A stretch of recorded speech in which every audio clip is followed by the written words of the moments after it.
আমি তো একটা দেশ চিনি, এই দেশে কোনো বেনামাজি নেই। আমি 6 বার গেছি ওই দেশে, কোনো বেনামাজি ওই দেশে নাই। এটা আমার প্রথম দিন প্রমাণ হয়েছে। আমি প্রথমবার যখন যাইতেছিলাম, আদিস আবাবার থেকে ইথিওপিয়ার থেকে আমার ফ্লাইট ছিল।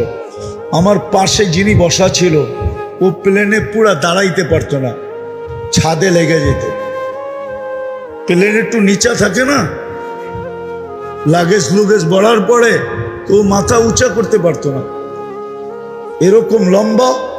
আর মাশাআল্লাহ কালো তো এরকম কালো, আফ্রিকার মানুষ তো চাঁদের, আফ্রিকার মানুষ কালো। তা আমি কথা বলতে বলতে ওরে নামাজের সময় চলে আসছে, আমি নামাজের কথা বলছি, তো ও হাসি দিয়া বলে, মুসলমান নামাজ পড়ে না, তুমি এই কথা বিশ্বাস করলা কি, ধারণা করলা কি করে যে মুসলমান আর নামাজ পড়বে না?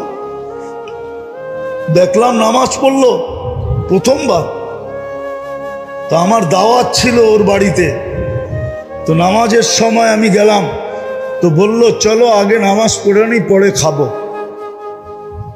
তারপর আমি 6 বারে ওদেরকে পরীক্ষা করছি, বিলকুল টপ টু বাটন, প্রেসিডেন্ট থেকে নিয়া, সেনা প্রধান থেকে নিয়া, নিচের আমলা পর্যন্ত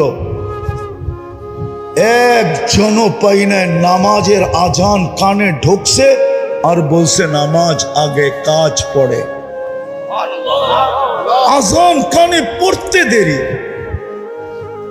চিৎকার দিয়া উঠা বলে নামাজ আগে কাজ পড়ে,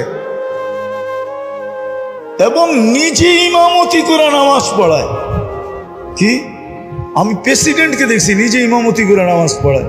আর কেরাত শুনলে আমাদের দেশের কারীরাও কইব কেরাত, এত সুন্দর কেরাত, হদর এত সুন্দর পড়ে।